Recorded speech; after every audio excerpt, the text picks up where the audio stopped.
174차 원내대책회의를 진행하겠습니다. 먼저 박찬대 원내대표의 발언을 듣겠습니다. 더 이상은 못 살겠다. 하루속히 민생을 안정시키고 경제를 살리라는 것이 지난 총선 민심입니다. 그럼에도 정부는 여전히 노답입니다. 윤석열 경제팀이 지금까지 보여준 경제지표는 참담 그 자체입니다. 23년 우리나라 경제 성장률 1.35%로 경제 70년사 중 6번째로 낮은 수치입니다. 23년 정부의 성장 기여도는 0.4%, 지난해 4분기 정부의 성장 기여도는 0%포인트였습니다. 정부가 전혀 역할을 하지 않았다는 의미입니다. 올해도 세수 부족 사태가 예견되고 있습니다. 경제 성장률 하락과 부자 감세의 영향으로 2023년 세수 결손 규모는 무려 56.4조 원에 달했고 통합 재정 수지와 관리 재정 수지 적자는 각각 36.8조 원과 87조 원을 기록하면서 국가 채무도 전년 대비 59.4조 원 증가했습니다. 총체적 경제 실패의 총체적 난국입니다. 민생 경제는 어떻습니까? 고물가 고금리로 소상공인 자영업자뿐만 아니라 국민 가계 경제도 빨간불이 켜졌습니다. 실질 가계소득이 줄고 적자 가구가 늘어나고 있습니다. 민생회복지원금으로 위기에 빠진 국민부터 구해야 합니다. 민생회복지원금은 가계소득을 늘리고 소비를 살릴 실질적인 방안입니다. 더불어 소상공인 이자부담 경감과 저금리 대환대출 확대, 전기요금을 비롯한 에너지비용 지원 등 민생회복 긴급조치를 즉각 실행해야 합니다. 민생경제 위기 극복을 위한 추경 편성에 정부와 여당이 적극 나서기를 거듭 촉구합니다. 정부 여당이 끝내 불응한다면 제1야당으로서 책임감을 가지고 특단의 대책을 강구하겠습니다. 전세 사기 피해자의 안타까운 죽음, 이제는 멈춰야 합니다. 지난 1일 대구의 전세 사기 피해자가 유서를 남기고 스스로 세상을 등졌습니다. 전국적인 대규모 전세 사기 피해가 드러난 이후 벌써 8번째 죽음입니다. 삼가 고인의 명복을 빕니다. 정부 여당에 묻습니다. 도대체 언제까지 전세 사기 특별법 개정을 회피할 것입니까? 이 참혹한 죽음을 언제까지 무책임하게 외면하고 방치할 것입니까? 정부 여당은 전세사기 특별법 개정안이 본회의에 직회부된 지난 2월 이후 지금까지 책임을 지기는커녕 반대만 하고 있습니다. 박상우 국토부 장관은 어제 전세사기 특별법 반대 입장을 밝혔습니다. 섣부른 발표가 오히려 혼란만 초래하고 주택도시기금 손실이 우려된다는 이유를 들었습니다. 박 장관의 발언은 재난적 전세 사기 사건의 심각성을 외면하고 사인 간의 단순한 사건 사고로 전세 사기 사건을 인식하고 있음을 드러낸 것입니다. 전세 사기 사건은 최우선 변제금이나 보증보험제도의 불안정성 등 제도 미흡으로 인해 발생한 사회적 재난입니다. 전세 사기 전체 피해자 중 70%가 2030 세대 청년들입니다. 전세 사기는 보증금만 빼앗은 것이 아니라 청년들의 꿈과 미래까지 송두리째 빼앗은 경제적 살인입니다. 피해자의 고통을 생각한다면 조금이라도 합의할 시간이 없습니다. 혈행 끝으로 내몰린 전세 사기 피해자들이 하루빨리 일상으로 돌아갈 수 있도록 국회가 역할을 다해야 합니다. 민주당은 21대 국회 임기 내 선구제 후 회수를 골자로 하는 전세사기 특별법 개정안을 반드시 처리하겠습니다. 국민의 힘도 국민의 피해를 외면하지 말고 협조하기를 당부합니다. 계속되는 일방통행은 정권 폭망의 지름길입니다. 총선 참패를 겪고도 대통령은 하나도 변하지 않았습니다. 윤석열 대통령이 김종철 경호처 차장을 신임 병무청장으로 임명했습니다. 김종철 차장은 국민적 논란이 되었던 입틀막 경호의 당사자입니다. 장고증명서 위조 혐의로 징역 1년을 확정받아 복역 중이던 대통령의 장모 최은순 씨가 오늘 가석방으로 출소합니다. 서울중앙지검장에 이창수 전주지검장이 임명되었습니다. 이창수 전주지검장은 성남FC 후원금 의혹 사건을 진두지휘했던 검찰 정권의 최일선에서 야당 탄압 선봉에 섰던 대표적인 친윤 라인입니다. 검찰을 더 세게 틀어지고 김건희 방탄에 나서겠다는 신호탄입니다. 열거한 이 모든 상황은 대통령이 하나도 변하지 않았다는 반증입니다. 인사든 국정이든 대통령의 행보가 여전히 노골적입니다. 총선 민심을 무시하고 본인이 하고 싶은 대로 다 하겠다는 일방통행, 마이웨이 선언과 무엇이 다릅니까? 게다가 해병대원 특검법에 대한 대통령의 거부권 행사를 기정사실화하면서 국무회의 처리 시기만 조율하고 있는 상태입니다. 대체 언제까지 국민과 대결하며 오만과 불통으로 일관할 작정이십니까? 윤석열 대통령에게 경고합니다. 해병대원 특검법 거부권을 그만 만지작거리고 내려놓으십시오. 10번째 거부권 행사는 앞으로 이 전국을 최악으로 몰고 갈 핵폭탄입니다. 국민의 인내심에도 한계가 있습니다. 계속되는 막무가내 거부권을 계속 인내할 국민은 없습니다. 온 국민을 적으로 돌리는 어리석은 선택은 전권 몰락으로 가는 지름길이라는 사실을 속히 깨닫기 바랍니다. 정말 마지막 기회를 버리는 우를 범하지 말기를 바랍니다. 네, 다음으로 진성준 정책위 의장의 발언을 듣겠습니다. 네, 어제 대규모의 검찰 인사가 있었습니다. 결론적으로 말씀드리면 영부인에 대한 수사를 원천 봉쇄하려는 대통령의 의지가 담긴 인사였다, 이렇게 생각합니다. 검사장급 인사를 한 지 9개월 만에 또다시 대규모 인사가 있다는 점, 또 검찰총장의 임기가 4개월밖에 남지 않은 시점에서 검사장급 인사를 대규모로 했다는 점, 다 이례적이라고 평가하고 있습니다.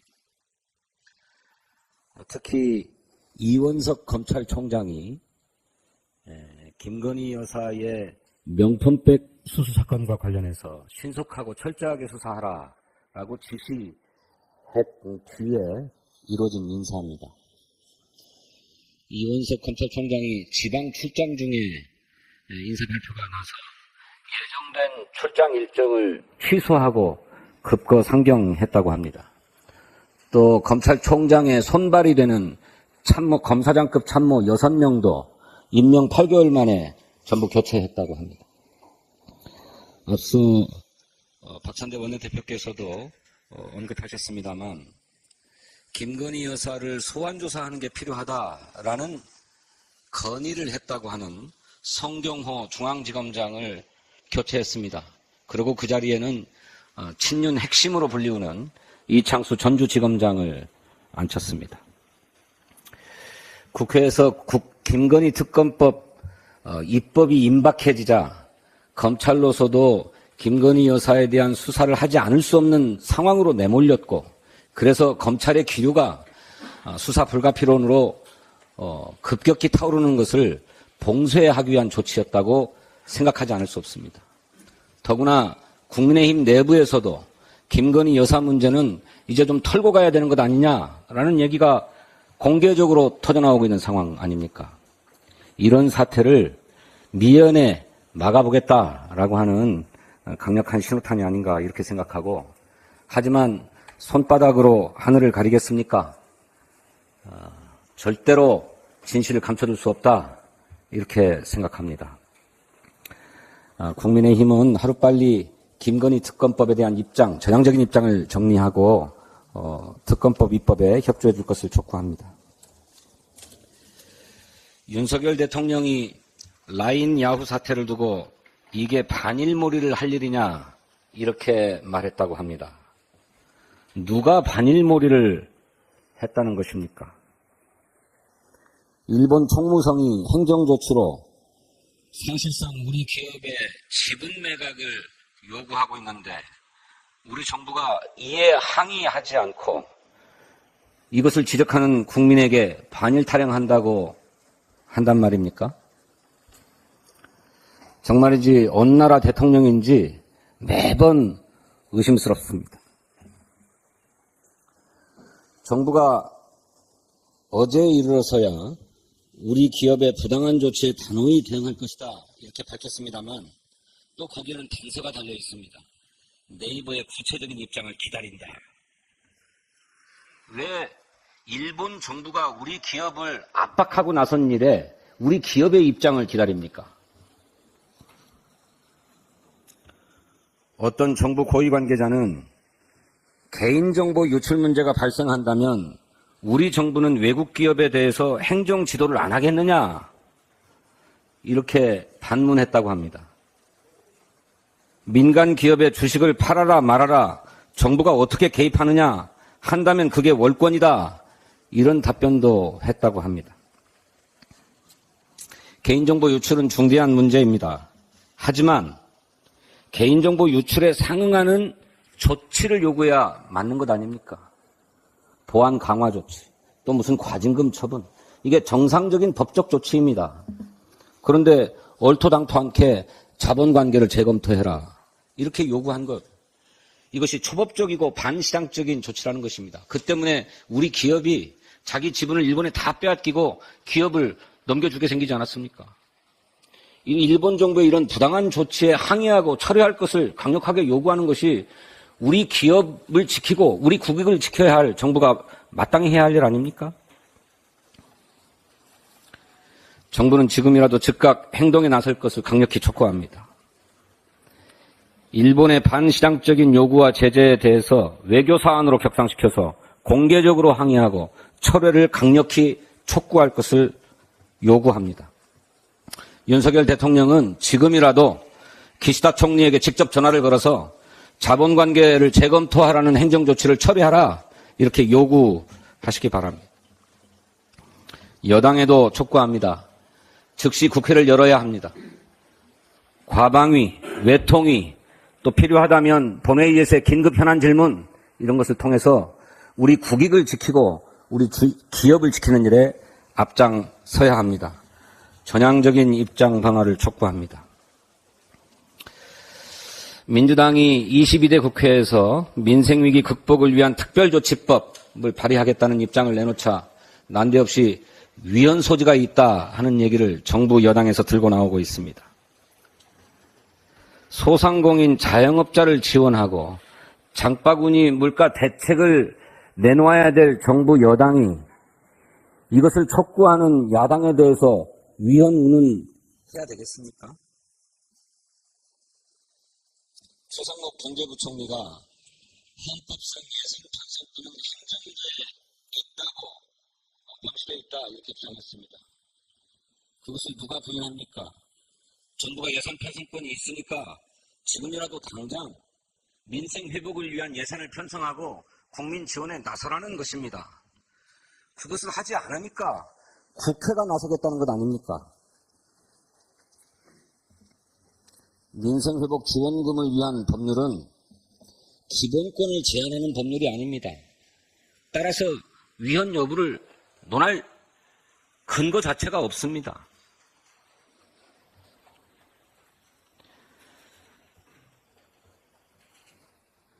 민주당은 민생회복이라고 하는 달을 가리키는데 정부 여당은 손가락만 가리키면서 위헌 시비를 하고 있습니다.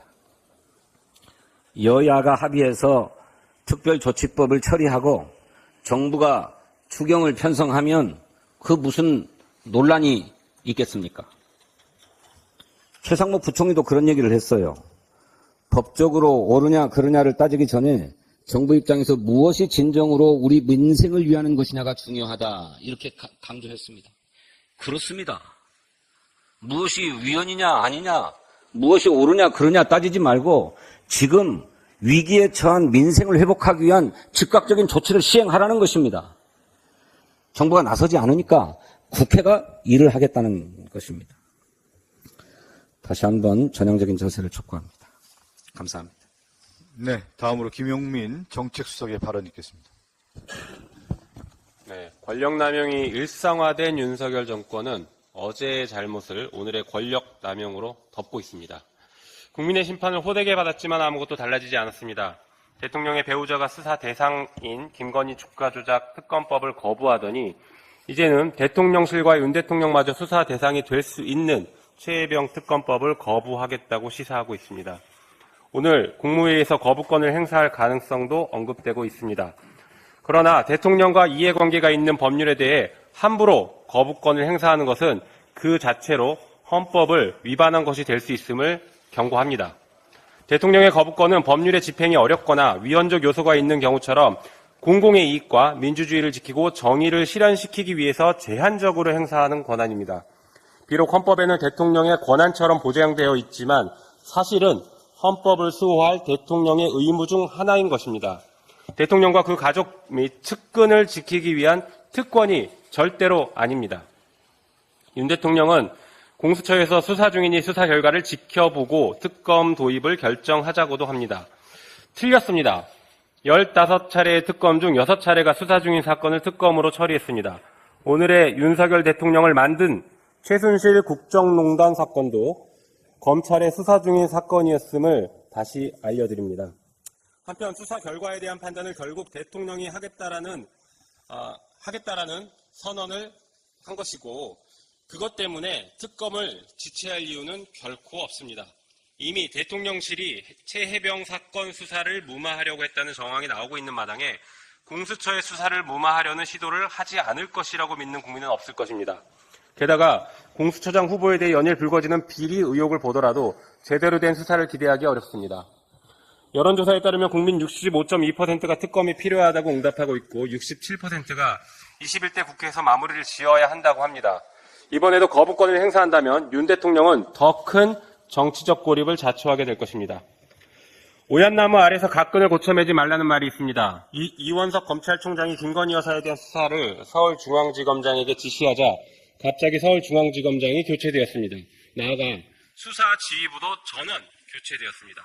설사 우연이라도 이미 대통령이 수많은 의심을 받고 있는 상황에서 이런 인사를 단행하면 안 되는 것입니다. 민생은 관심 없고 라인 사태는 수수방관하는 대통령이 유독 검찰 인사만 정광석과 같이 단행했습니다. 윤 대통령이 대통령이 된 이유가 오직 김건희 여사를 보호하고 함께 해외 순방을 다니기 위한 것이 아닌지 국민의 우려가 더욱 커지고 있습니다. 이번 총선에서 주권자는 윤석열 대통령을 정치적으로 심판했습니다. 겸허히 그 민심을 받아들여 국정기조를 전환하기 바랍니다. 필요한 정치적 책임도 져야 합니다. 그렇게 하지 않으면 민주당은 국회의 권한을 최대로 활용해 국민의 심판을 이행할 것입니다. 이상입니다.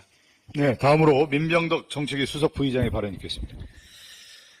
예, 오늘 좀 두 가지 정도 말씀드리겠습니다. 연금 개혁에 대한 먼저 말씀드리겠습니다. 국회 연금특별위원회 김상균 공론화위원장은 9일 한 라디오 방송에 출연해서 21대 국회에서 모수 개혁부터 합의한 뒤에 22대 국회에서 구조 개혁을 논의해야 한다고 밝혔습니다. 여야는 20개월 동안 진행된 연금제도를 통해 국민연금제도의 틀을 유지하되 보험 효율과 소득 대체율, 연금 수급 개시 연령 등을 조정하는 모수 개혁에 대한 큰 틀의 의견 일치를 받습니다. 쟁점은 소득 대체율에 대한 여야 의견이 43% 대 45%로 현재 2%까지 좁혀진 상황입니다. 그런데 윤석열 대통령은 취임 2주년 기자회견에서 연금개혁을 22대 국회로 넘기자라고 하셨습니다. 이는 매우 잘못된 판단입니다. 윤석열 대통령에게 묻습니다. 공론화위원회의 결론이 자기의 의견과 다르다고 거부하는 것입니까? 전 국민의 노후 보장을 어떻게 하려고 하십니까? 국민연금을 무력화시키고 금융재벌을 위한 개인보험으로 국민의 노후가 보장될 수 있다고 생각하는 것입니까? 혹시 금융재벌을 대행하는 거 아닙니까? 연금개혁은 시간이 돈입니다. KDI 추산에 따르면 연금개혁이 5년 늦어지면 감당해야 할 잠재적 비용이 260조가 늘어난다고 합니다. 1년으로 치면 50조씩 더 늘어났다는 것입니다. 보험료 인상을 다루는 모수개혁을 꼭 21대 국회에서 처리해야 합니다. 모수개혁은 구조개혁을 위한 필수 조건이며 구조개혁으로 가는 길을 열어줄 것입니다. 새로운 22대 국회에서 다시 시작하는 것은 지난 20개월 동안의 연금특위 활동을 모두 물거품으로 만드는 것입니다. 반드시 21대 국회에서 일단락 짚고 넘어가야 합니다. 한 말씀 더 드리겠습니다.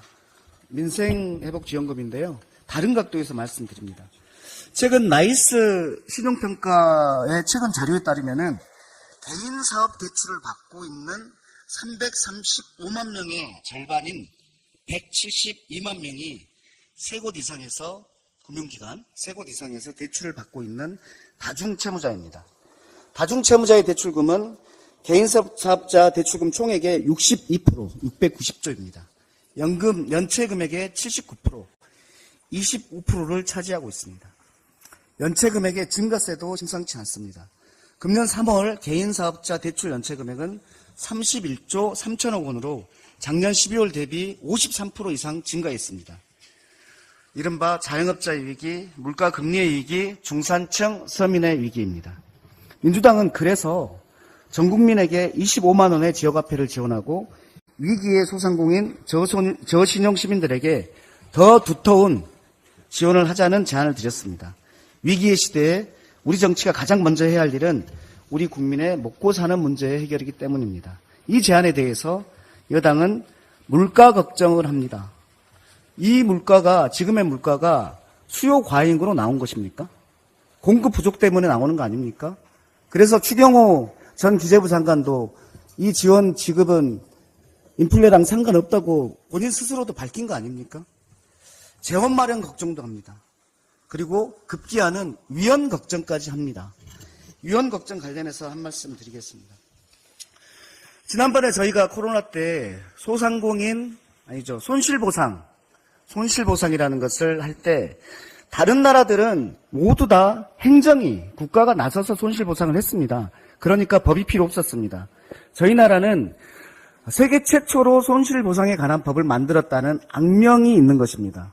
왜 그러냐 하면 국가가 행정이 안 하기 때문에 국회가 법을 만들어서 행정을 강제한 사례입니다. 이번에도 마찬가지입니다. 국민이 힘든데 국가가 행정을 했었어야 되는데 국회가 나서서 법을 만들어서 지원을 하는 것입니다. 그리고 저희가 법을 만들면 그 예산을 세워서 구체적인 집행을 하는 것은 바로 행정의 몫입니다. 근데 여기에서 무슨 예산 편성권의 침해라는 얘기가 나옵니까? 이것은 권력 분립의 당연한 원리 아닙니까? 한 말씀 더 드리겠습니다. 민생회복지원금 지원하면 어떻게 됩니까? 국민의 소비가 진작됩니다. 소상공인들 매출이 늘어납니다. 매출이 늘어나면 물건들을 많이 구입합니다. 배달도 많아집니다. 알바생들도 늘어납니다. 여기에 모든 소득들이 생깁니다. 이 소득에는 세금이 붙습니다. 결국 국가가 세금으로 붓는 돈보다 더 나은 경제적 창출 효과가 있다는 것이 싱가포르의 결론 아닙니까? 왜 이걸 하지 않습니까? 민주당이 제안했기 때문에 하지 않는 것 아닙니까? 저희는 그런 의심을 할 수밖에 없습니다. 먹고 살기 힘든 국민들에게 전혀 관심이 없는 정권이다라고 의심이 생깁니다. 여당이 야당의 발목을 잡고 있는 형입니다. 민생의 목숨줄을 잡고 무책임하고 희한한 강경이 벌어지고 있는 속 터지는 상황입니다. 여당은 현재의 민생의 길을 타개할 수 있는 민주당의 제안을 수용하십시오.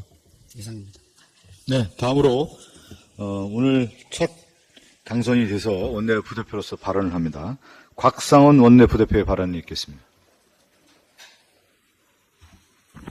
곽상원입니다.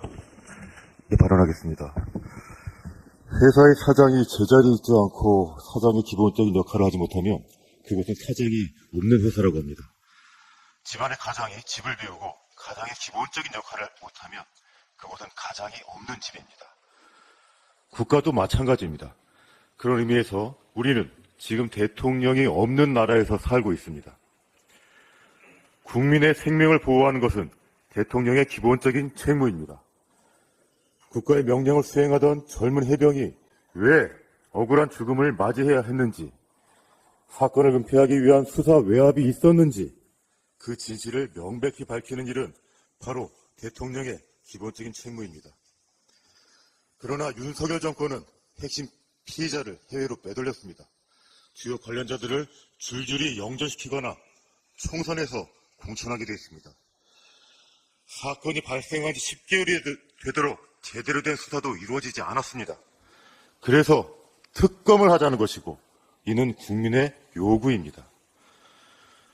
해병대원 특검법은 국민의힘이 주장하는 정치 공세가 아닙니다. 국민의 생명을 대하는 국가의 입장이 무엇인지 확실히 밝히는 것입니다. 따라서 윤석열 대통령이 거부권을 행사한다면 윤 대통령은 국민의 생명을 거부하는 것입니다. 우리 대통령은 우리 국민의 이익을 우선해야 합니다. 너무도 당연한 대통령의 기본적인 책무입니다. 유능한 외교로 우리 기업을 지키는 일, 바로 그 대통령의 기본적인 책무입니다. 네이버 라인을 지금 일본에 빼앗길 상황인데 이런 상황에서 윤석열 정부가 일본이 아니라 자국의 야당의 목소리를 높여서는 안 되는 것입니다. 윤석열 대통령이 일본 국민의 이익을 더 우선하는 태도로 우리 국민의 분노를 유발한 것이 한두 번이 아닙니다. 후쿠시마 오염수 방류를 사실상 방조했습니다. 국방부, 외교부, 행안부는 독도를 오기하면서 지도에서 누락했고 강제동원 피해자 보상은 졸속으로 합의했습니다. 윤석열 대통령이 과연 대한민국의 대통령이 맞는지 의심하는 국민이 점점 늘어나고 있습니다.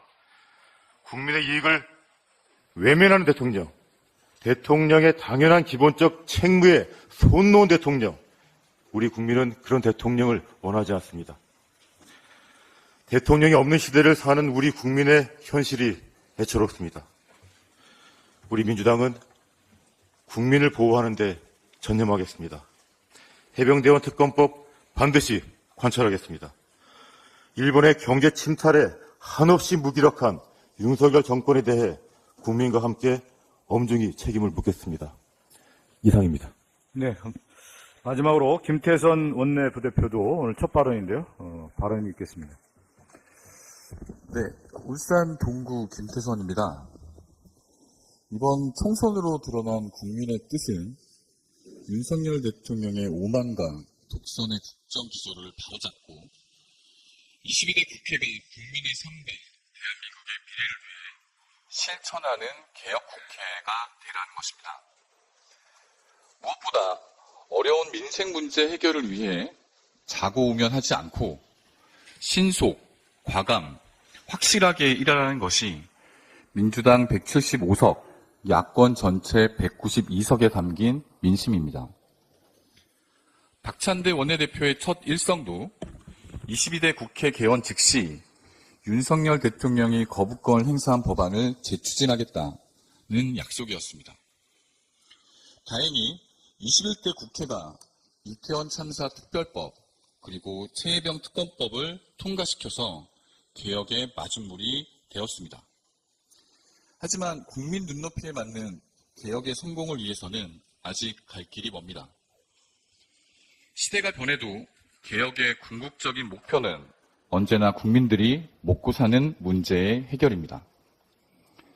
고금리, 고유가, 고물가, 삼고의 어려움이 꺾일 기미가 보이지 않습니다. 선거 과정에서 많은 의원님들이 민생 회복을 약속하셨습니다. 따라서 제22대 국회 1호 법안은 민생회복 지원금 특별법이 되어야 한다는 게 제 개인 생각입니다. 아울러 도란봉투법도 또다시 추진되어야 합니다. 제 지역구인 울산 동구는 노동자의 도시라 불리는 곳입니다.